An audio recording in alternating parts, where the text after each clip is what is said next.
pleasant Saturday to you. Welcome to Lone Star Park. It's Stars of Texas Day, our annual late in the meeting day when Texas breds come to the fore. 9 races today, 5 of them are stakes events for Texas breds or horses that pass through the TTA sales. I'm Jim Byers alongside Rick Lee, track handicapper and morning line maker. It's our next to last race day of the meet. Closing day of the thoroughbred season tomorrow.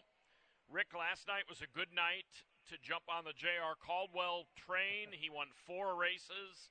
I had a couple of those, and he's got one in the very first race here, very early in the wagering, but Hard Gold, who struggled in last time, is getting somebody put at least $50 on him or $100 on him early.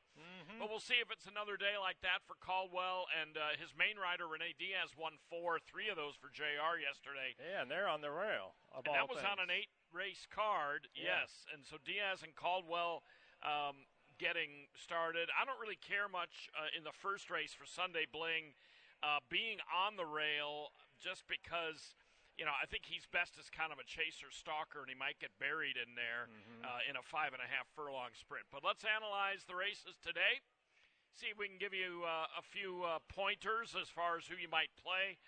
$5,000 claimers in the first. Scratch the 9, Weird Year.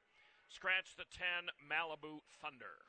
Yeah, like we've mentioned, Steve Asmussen, getting Eric home. It looks like he'll win the riding title, and Steve was spotting horses, where he can. Not that he doesn't do that all the time, but it seemed especially true, with his son right there vying for that riding title. And Carl Broberg, End Zone Athletics is up by 1, I think, in the owner's standings, and he drops Mongolian B down to a level where the horse won at Fairgrounds at this same level. Reeled off 2 more wins at Lone Star Park earlier during the meeting. Really likes his track. This is a pretty significant drop down to a level where, Carl knows he can win if he runs his typical race. He loves the distance. He's won 3 out of 5 races at this abbreviated sprint distance. And so I'm going to take Mongolian B in the first. Yeah, I'm on his bandwagon as well. The Broberg barn has not been winning anywhere near its normal frequency. It's only won 1 race in about a month here. But I think with Mongolian B, he's been so sharp. And Broberg did win a race last weekend to get off a Schneid. I think if he's right and still maintaining some of that sharpness from earlier in the meet, his style certainly fits this type of race. I think he's the best in here. I'm not a big fan of Stellar Tap. I just think it's too short for him. You have him third. I don't use him at all in here. Nice win last time, but that was a little bit of a 5-1 surprise. Might point out that Bling Bling Bling, the 13, does get in this race with the 2 scratches. And one other one we might mention, we both have the 8 prizeless. Second, Sarah Davidson claimed this horse, immediately stepped him up into optional $10,000 claimers, now puts him back at a level where he won in May. So after being overmatched twice in a row, and not being humiliated or really outrun that bad, he could be dangerous today, too. Yeah, and the 2 Caldwells, it's interesting, Diaz is on Sunday Bling, who's taken a lot less money than the one Sanchez is on. So, that's kind of an interesting little tidbit. Yeah. Be interested to watch that here over the next 59 minutes to see if that holds that way when there's not a lot of money in the pools. Right. Obviously, you and I could make the 4-horse favorite if we wanted to right now. At least you could. I'm not going to, though. Race number 2. Maiden, $20,000 claimers on the turf, which is firm, 7.5 furlongs. Scratch the 2 also eligibles, the 13, I've Been Lied To, and the 14, Great Barrier, who, if he got in, I would have picked on top. You had him on top as well. He would have been really salty, but he's off as far as the also eligibles go. I think this race could be really paceless. Yeah, I'm kind of curious to see the shape of how this race develops. Yeah, this is a pretty interesting race. Several of the horses have run the Beyer Par, so I don't think this is a weak group for the level. I went with Coronas, who has not run since June 4th of 2023. The horse is ran well in those, or at least ran credible in those two starts in 23 against maiden specials. After the long layoff, of course, you're going to drop down. People don't usually claim horses off long layoffs. He is now 5, and, that gives a horse a bit of an advantage sometimes on maturity. When you look at what Mindy Willis has done, in recent history, dropping from specials into maiden claimers, it's a very high number. Her long layoff numbers aren't that good, but I've seen her win with long layoffs, plenty of times. So in a race where it's really tough to figure, I'm going to take the 5-year-old. And the thing about Mindy is she'll work horses long. I mean, she shows this horse with a 6-furlong work. And I know works aren't everything, but I'm old school, and I like to see horses show, some morning activity coming off a layoff. Yeah, I like Cara Uno second as well. Did beat the Beyer Par last year as a 4-year-old when he finally got to the races. I just worry a little bit that he's a little bit of a plotter. He never really passed anybody last year. Of course, you could say that about most of this field. I went ahead and took Slew Skies. The last time C.J. McMahon came in on a big stakes day, teamed up with Gellner, I think they won 3 races or something, including a couple of stakes. One thing I don't like about this horse, and, you're the workout expert, I just have, view them in print. I don't like super slow works. Yeah. I don't give that much time or credence to times of workouts. A lot of factors involved in them. But this horse just worked 4 furlongs in, is that 53 and 4? Yes, yeah. And, at first I thought that said 59 and 4, and I thought, oh, that's a really good 5-ace breeze. And then I realized it was a half mile. And I don't love that, coming right up on a race. I know they can give a horse a maintenance breeze and not ask for much, but still, this is a 3-year-old taking on older, comes out of some plodding races, but El Queso Grande, the winner of that last race, came back and ran well. This horse was a little bit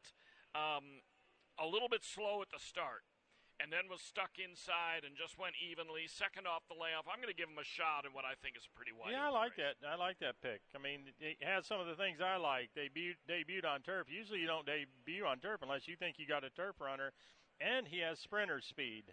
So you take those two into account. I mean, the last race, it was the only time he didn't break sharply. So right. If he breaks like he typically does on the main track, he might prove difficult to catch. You almost talked me into picking him. Yeah. It's too late now. But Second, second off the horse. break, and in a paceless race, maybe he gets the lead. We'll see. Yeah, I think that's pretty good selection. Overlooked him a bit. Well, we'll see though. Yeah, exactly. On to race 3, we've got a video to show, but first, let's set up the race. No scratches out of this one. Big field. 7/8 of a mile, Texas bred allowance horses. Let's watch Turn North, who is both our top picks, take on Victory for Vets on June 21st. Now, Victory for Vets was dropping out of a much better race. As we go to the video here, past the quarter pole, Turn North is in the black silks of owner Russell Welch. Is racing just off the rail, so let's go ahead and run them here. Team Gormley, who's had a nice meet for a horse at the level, is on the lead or on the inside here and starting to fade. That's Victory for Vets in the white blinks. What I like is just the way they both dig in. Victory for Vets on the outside will ultimately get by Turn North, but look how they're drawing weight. Look how hard they're trying. This is, to me, Rick, is a really good horse race. Turn North keeps running hard. Victory for Vets a little bit too much for him, but Turn North kind of came back on again there. Oh, he did come back on. It did look like for a second that Victory for Vets might go off and win by a half length or so. I know. Turn North came back on again. I thought that was a terrific race. He ran a Beyer number that shatters the par here. It's no big, breakthrough handicapping to have him on top. But I just wanted to show that race because later on today, Victory for Vets is in a stakes race. Right. And I think he's trying turf. And I've got him second in that race just based on how well I thought he ran that day. Yeah, at that race, I think Turn North was going to come back and get him. It didn't kind of look like it. It looked like it. He needed a couple more jumps. That was a terrific race. And what I liked about that effort, it was at 7/8 of a mile, the distance of today's race. And it was the same. I mean, he'd never run 7/8 before. He was a little more forwardly placed because typically the longer the race, the slower the pace. And he was up in it. Harry Hernandez is back aboard, who has ridden this 3-year-old twice to victory at the meeting. this horse has improved since moving to Broberg's barn. This is one of those classic examples. You move to a barn, and Henry Johnson does an excellent job, but Broberg's got this horse, running really well, and because he's only 3, he's getting better. That's why I think he might be able to duplicate that 80, and if he does, he's going to win. Yeah. No, I like everything about him. I kind of wish he had a little even slow breeze since his last race, but that's not kind of how the Broberg barn operates. Interestingly, Vino Texas Jess gets back to a sprint. I picked him last time in that race with Super Secret Weapon. I think you picked Super Secret Weapon. He tried to go a mile and 16th on the turf, and he hated everything. I don't think he liked the distance. I don't think he liked the turf. I don't think he liked his outside post. He didn't like a thing about that race and ran like it. But now he gets back to a sprint. I think he's a good one-turn, not one-turn, but one-run sprinter. So, he's in there. You think Euro Rockstar might run big. I agree. I mean, with Asmussen at this point of the meet, when they get sharp, look out. He comes off 2 good races. Yeah, I mean, he ran at the exact same levels, beating only a neck. The difference is it was, it was a much slower race than Turn North, who basically ran at the same condition. Yeah. All right. On to race number 4. This is a great race. Fillies, 5/8 on turf. There are 3 scratches out of the 4th. The 3, Go Betty Joe. The 6, Our Pastor. And the 7, Freezer Burn. That leaves a field of 6 now.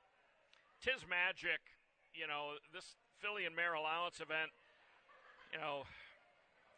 she's been really, really tough. She never really runs a bad race except for that one down at Delta on the slop that I see. Otherwise, it's lights out for her every time. Yeah, I made her 6-5 in here, just based on her career, $320,000 worth of earnings. Nothing's even close in this field. Loves to win. Ran in a couple really tough stake races last summer here at Lone Star Park and was narrowly beaten, finishing a strong second twice. Ran last time out in the Chicken Fried. Overcharged, the winner, was heavily favored. Yeah. And this horse ran well. And this mare always breaks super sharp, goes right to the front when possible. Broke last. Yes. And was bumped very hard at the start last time. It showed a new dimension. A lot of times front runners get in that position and they give up. And, she really showed that, hey, I don't have to have the lead to run a really nice race. I assume she'll break good today. Horses rarely break poorly 2 in a row if they're habitual, good, sharp breakers. So off her speed or class, and this is a significant drop off the field she ran against last time. She'll be 6-5 probably, but, if you don't like that, you're going to have to go to someone like Fire Vision, who's very quick, and hope Tiz Magic doesn't break sharp again. Yeah, Fire Vision to me is just a little bit, and I don't use this term too negatively, but just a little on the cheap side. She shows a lot of races. Not the Chicken Fried. She ran okay. She actually made the lead over Overcharged in the Chicken Fried, and Overcharged looked impossible to beat to the lead. But she's so freakishly good that Overcharged didn't need the lead to win that race. But you see some races for $15,000, $20,000 in Fire Vision's past. Now, she runs hard, and she's fast. Reposado's another one you could look at, but boy, it's that Chicken Fried was a tough spot for her to return off a many-month layoff. Right. And she kind of ran like it. Tiz Magic has taken on boys a couple of times and run pretty well, including the Chamberlain Bridge last year, where she was only a half length back of Cogburn. And one other note, Tennessee Moon, long shot. EDR, by the way, is Energy Downs Racing, Gillette, Wyoming. Got to get there someday. I love it when horses show up from these obscure places, but she's a stakes winner at Energy. Yeah, I never heard of it until now. I think it might have been known by a different name other than Energy Downs at one point. And Reposado did finish in front of Tiz Magic at Remington, so it's that's why I thought you got to put someone as a second choice, and at least she's battle tested with Tiz Magic. They've run against each other several times, and they both ran in the Chicken Fried last year and finished second and third, and they on their best days they're at least Reposado can warm her up if not beat her. Right. Okay, now we get into the stakes, and some of these races are really interesting. The Pick 5 starts with the 5th race, 5.5 furlongs, the Colton Gelding division of the Texas Thoroughbred Association Futurity, $1,081 in the carryover in the pick 5. No scratches in this race. Good Product is a first-time gelding, which is interesting. He comes and circles the field and looks good doing it, and then he gets gelded. But fascinating race. You got a bunch of 2-year-olds adding blinkers. Speedy types anyway. Could lead to a big pace battle. I went and took a pace horse on the lead horse, but you're taking the more sensible, I think, Good Product. Yeah, I mean, I'm taking this. Obviously, Ashford got by me on this one since I do clocking. I mean, this horse didn't take any money. No. I mean, Don't Break Back Down was even money in that same race and took all the money and, really didn't have much of an excuse that I could see. Good Product was wide, didn't break great, and just swooped the field. Now it's a gelding, gets an extra half furlong to work with. In races like this, the pace is generally pretty quick. This race doesn't seem to be quite as speedy as some others, but still there's plenty of early speed in here. If he improves at all, second time out, being able to relax, rate, and finish, then I think he's got a good chance to stay unbeaten. I agree. And, Louis Q rode him perfectly last time. Excuse me. He could just go ahead and circle. Whether he's drawn inside, outside. Last time he had the 10-hole. Now he's got the 1-hole. But with his style, it doesn't matter. He's going to be real reserved early like he was last time. I went ahead and took Ring Seeker. He only got 3 right-handed taps from Rudy Guerra last time. Asmussen had another one in there. I think it might have been Competitive Shock. I'm not sure, but he had another one in there, and Guerra rode this horse. Today it's Eric Asmussen. Ring Seeker, that field wasn't all that strong, or it was a bunch of maidens, unstarted horses in the Staunch Avenger division. 3 right-handed taps is all he needed to win by 10 1/4. His dam, My Italian Rabbi, won 3 of her first 4 races and her first 2 starts. She was a great young filly who wound up being a multiple stakes winner. I remember talking about her the last time, and he was also geared down. Ring Seeker was geared down. So even though he made the lead last time and just swamped that field, if one of these blinkers on suddenly gets frisky, I wouldn't put it past Eric to kind of have to sit, third inside, maybe have to find a way off the rail. So I'm gonna take him. It's not my most confident pick.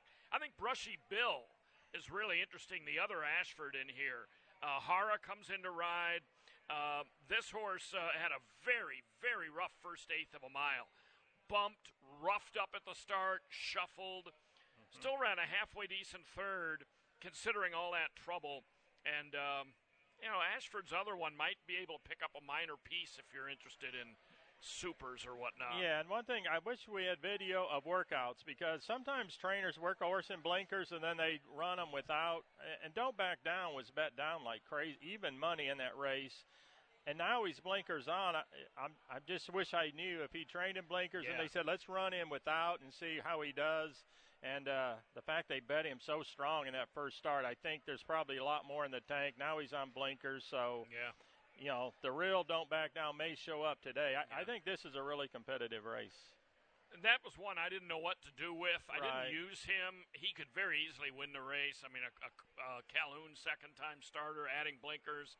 Didn't run that bad last time. I mean, he ran well. I didn't know what to do with him, so I picked some others. But, these are tough, because Ring Seekers was a sloppy track race. Did he love the slop, or is he really, really talented, and he'll do even better on a fast track? Yeah. But he was 7-2, so I think if Steve loved the horse, he'd have been a little shorter than 7-2. Like I said, I think he had another one in there that Eric was on that got more attention. That's probably true. Yeah, that is true. I think that may have happened. Yeah. 6th race. Valor Farm. Texas accredited fillies and mares 3 and up. 3/4 of a mile. Boy, I tried to beat Closing Act on opening day. I picked too much Kiki. Half a jump out of the gate, I thought, I got a winner. Closing Act lunged, outlast. Still just, beat too much Kiki, who ran well. I see you're not necessarily going to take either one of them today. You've got Reclusive, who comes off a very nice win here. Last month. I struggled with this race. Closing Act was on Lasix with that big win, and then wasn't on Lasix and ran poorly, but badly overmatched. She was like 5 wide, trying to chase the pace in the Miss Preakness, right. And finally gave it up. But that was an overmatch. But now she comes back here, gets on Lasix. We'll see. But tell us about Reclusive, because she was a very nice winner last time. Yeah, I mean, she was definitely in the previous race. You talk about being overmatched. I mean, she was in a open $100,000 stake race here and broke poorly and was just out of the race almost immediately. They went so fast in that race. Yeah. Was more with their friends against Texas Breds last time and ran a really, really good race. So I'm hoping she did show some class last year. She ran in the Valor Farms, was beaten only a length. So, it's within her to run a big race. Doesn't have a lot of early speed. But, again, that last race was so sharp. And I had some questions about other horses. I made shorter price, and I'm going to go with that horse from the far outside. I think you should get a decent price on her. I think both Too Much Kiki and Closing Act. Closing Act shows Grade 1, Grade 3 races at Saratoga. Mm-hmm. I think she may take, she always takes some money. Didn't in the Miss Preakness, but Too Much Kiki, favored almost every time she runs. She'll take money. I think you can get a good price on her. Successful path's been very sharp. But I went with Closing Act just basically on the on getting back and getting back on Lasix, getting back to a circuit that's friendlier to her. And, her opening day race was so impressive. We'll see if she can run back to that. That's been a while now. Mm-hmm. But that's an interesting race. It is. Race 7. Well, this is kind of a shame. In race 7, Sunlit Song, I think for the 4th time this year, was entered and couldn't run. Once he got rained out completely. Other times he was scratched for various reasons. But the 10 Sunlit Song out of race number 7, the heavy 3-5 favorite on the line, scratched the main track onlys, also number 11, Gold Pilot, number 12, Dustum. The Assault Stakes, a mile, Texas Breds 3 and up. Yeah, and I got Iberian Runner now. I mean, it won 2 out of 4 races over this turf course here at Lone Star Park. Has been chasing Singapore Flash and Sunlit Song for, much of 2024, a couple times at Houston. The last 2 races, legitimate excuse, in an open company on May 17th against Spoiler. So that race I didn't consider much. Then a sloppy racetrack last time out. So two good excuses. Again, the fact that this horse has been very close behind Singapore Flash and finished in front of Sunlit Song at Houston one time this season. So I'm just going to take that one. And it's kind of a disappointing scratch, but I didn't know where else to go where I could have some degree of confidence. Yeah, when I handicapped this race, I thought, okay, Sunlit Song is scratched out of multiple races this year. If he comes out of this, who do I really want to scratch into? Mm-hmm. I can't say I love Iberian Runner. I mean, I don't like the fact he never, ever works, which isn't, they don't pay him to work, so I can understand if he's trained a different way, and that's just this old guy's pattern. It doesn't look like he ever works, but it doesn't seem to really affect him. But I thought, no, I'm going to keep it simple. I think he's the next best after Sunlit Song. But I would mention Victory for Vets. Calhoun's been very good lately, whether it's coincidence or not, at putting horses on the turf and stretching them out. He won a couple last week that way. This horse has tasted the turf before, March 1st at Houston, and then back at the fairgrounds in a turf sprint where he never really got into the race. But I think Victory for Vets, as sharp as he was coming out of the Texas Derby in that race we showed earlier on video, maybe he'll run a little better on the turf today, and maybe he'll be able to relax a little and finish.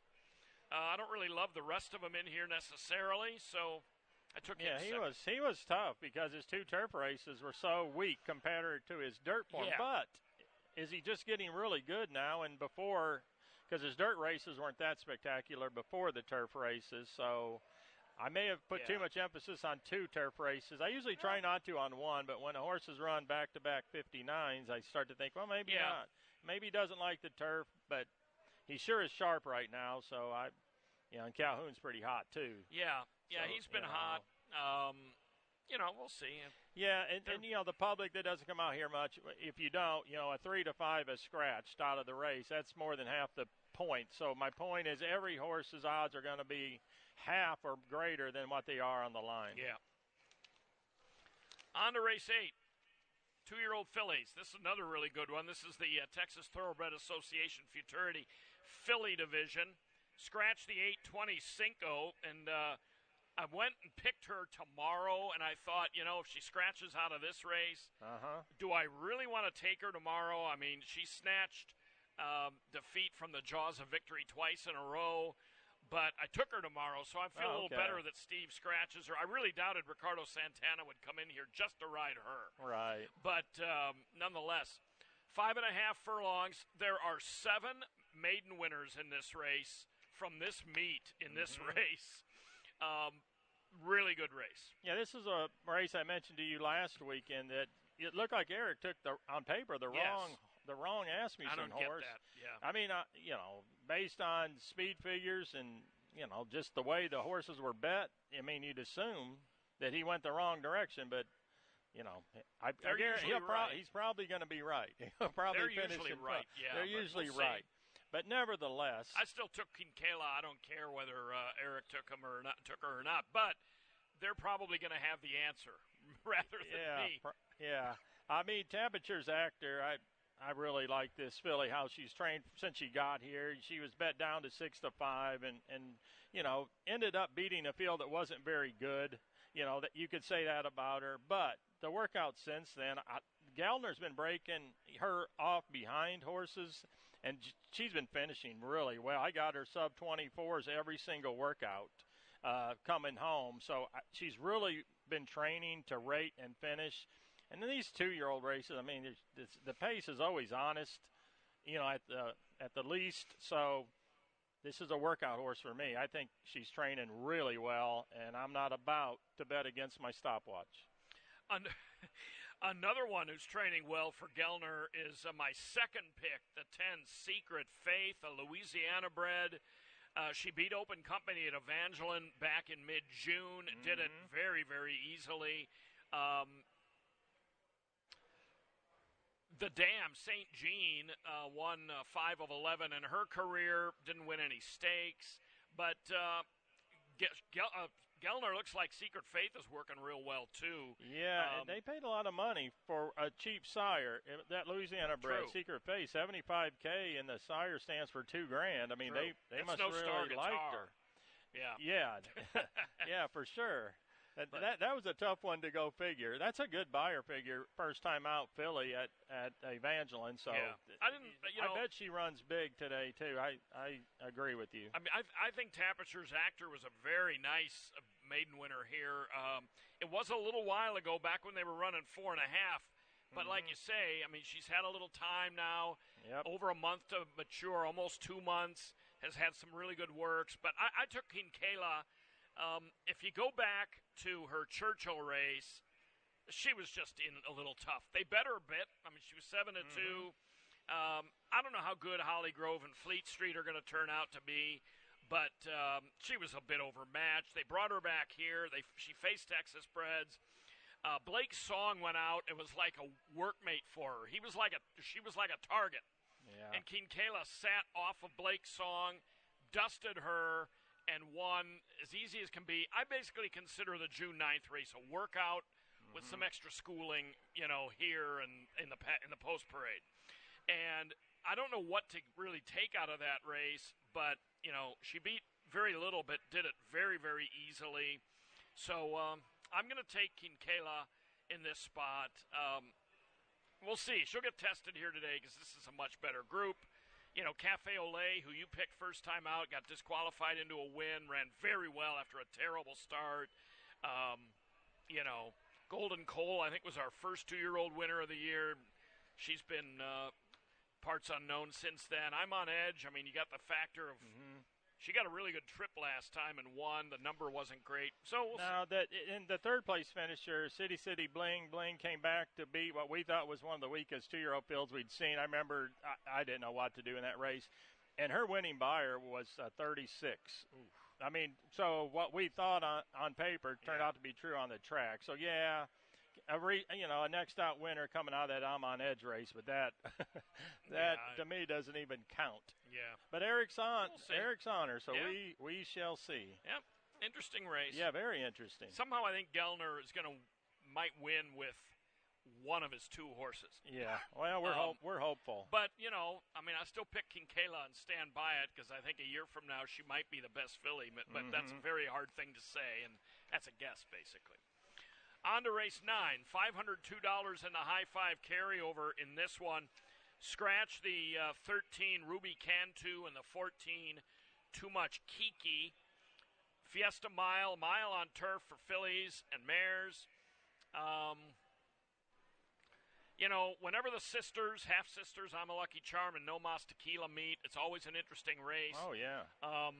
I am normally an I'm a Lucky Charm fan, but I think she might be a little compromised with some of the speed in this race, so I'm going to try the veteran No Mas Tequila, who sometimes shows front-running tendencies, but I think is a little better at sitting and finishing. Yeah. But we'll see. You're the speed guy, so I kind of refer to your opinion on this pace and how races will shape up. I like the fact that I'm a Lucky Charm barely ever loses. So that's, look at that record at the distance. That's pretty phenomenal. 11 races on turf at the distance, 8 wins. I mean, that's incredible. 5 out of 6 wins last year. 4 stake races, all victories. You could make maybe a case that maybe she's not quite as good this year as last year. I'm not so certain, though. I mean, a really nice allowance win at Houston, then ran into San Jacinto, narrowly beaten by No Mas Tequila, who Jim's taken in this race here. Then a sloppy track, probably should have scratched out of there. Yeah, I was not sure why they ran her in there. That's easy to dismiss that race. So I'm just thinking with her speed and versatility, she did show down at Houston. If she gets beat to the lead, she can still, finish up well. I just love the 1 mile distance, the inside post, and in fact, this mare loves to win. She does. I'm usually a sucker for a win record like she has, and I've historically liked her and taken her. Last year in the Fiesta Mile, I took her over No Mas Tequila, who was favored that day. I just think Tequila might be slightly sharper right now than her younger sister. She comes out of that sloppy track Danny Shiflett scholarship race where we wondered why I'm a Lucky Charm stayed in. She did beat No Mas Tequila the race before in the San Jacinto. She's not quite as much of a miler as I'm a Lucky Charm. She's not nearly as quick as she is. They both like to win races. Karen Jacks has done a great job with both.